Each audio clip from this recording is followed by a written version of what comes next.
আমাদের তাকওয়া খুব ভালো করে বুঝুন।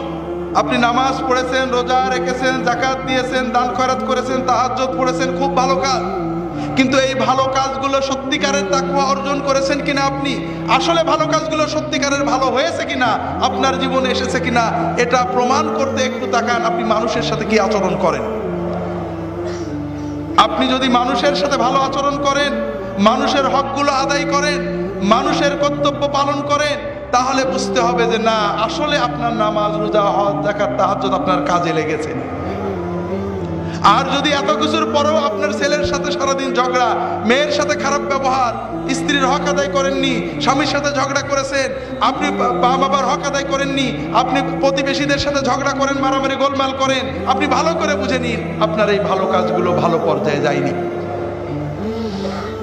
একটা হাদিস এসেছে, রাসূলুল্লাহ সাল্লাল্লাহু আলাইহি ওয়াসাল্লামের কাছে দুইজন মেয়ের কথা বলা হলো।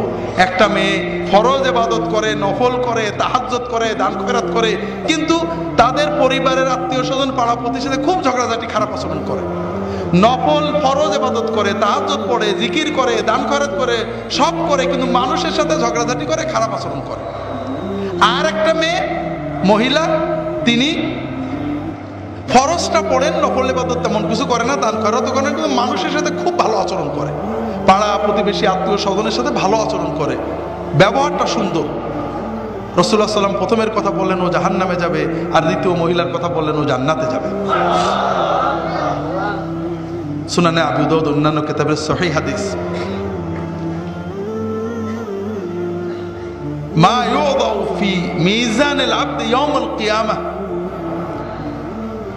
আতকালা মিন হুসনিল খুলুক ওয়া ইন্না সাহিবা হুসনিল খুলুকি লা ইদরিকু বিহি দারাজাতাস সাইমি ওয়াল কায়েম। কিয়ামতের দিন বান্দার আমলনামায় যত আমল লেখা হবে, এর ভিতরে সবচেয়ে ভারী হবে বান্দার সুন্দর আচরণ, অমায়িক ব্যবহার।